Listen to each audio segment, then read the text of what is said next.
மதிமுக பொதுச் செயலாளர் வைகோவின் அரசியல் வாழ்க்கை கேள்விக்குறியாகிவிட்டதாக தமிழிசை தெரிவித்துள்ளார்.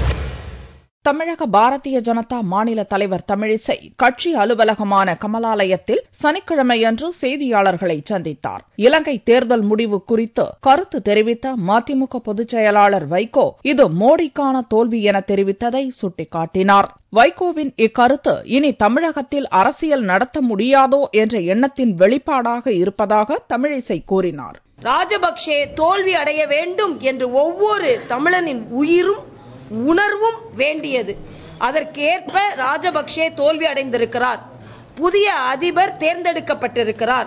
ஆனால் இங்கே அவரது வெற்றியை பாராட்டிய சில தலைவர்கள், ராஜபக்சேவின் தோல்வியை ஒப்புக்கொண்ட தலைவர்கள் வேண்டுமென்றே நரேந்திர மோடி அவர்களை விமர்சனம் செய்திருக்கிறார்கள். இதில் வன்மையாக கண்டிக்கத்தக்கது.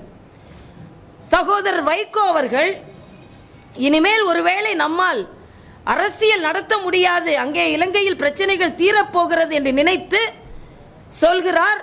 நரேந்திர மோடி அவர்களுக்கு தோல்வி என்று சொல்கிறார். ஒரு நாகரிகத்தின் அடிப்படையில் வாழ்த்து சொன்னதை வாழ்வை அழித்த காங்கிரஸை மன்னித்துக் கொண்டிருக்கிறார்கள். கூட இருந்து ஆட்சி செய்யும் பொழுது இனப்படுகொலைக்கு உதவியாக இருந்த காங்கிரஸை சுட்டி காண்பிக்காமல், காங்கிரஸ் ஆட்சியை குறை சொல்லாமல், அதற்கு படுகொலைக்கு எந்த சம்பந்தமும் இல்லாமல் அதற்காக வருந்திக் கொண்டிருக்கின்ற மரியாதைக்குரிய நரேந்திர மோடி அவர்களை விமர்சனம் செய்வதை ஒப்புக்கொள்ள முடியாது. கமலாலயம் வந்திருந்த மத்திய தொழில்துறை அமைச்சர் பண்டாரு தத்தாத்ரேயா பிரதமர் மோடி டிஜிட்டல் இந்தியாவை உருவாக்குவதில் உறுதியாக இருக்கிறார் என தெரிவித்தார்.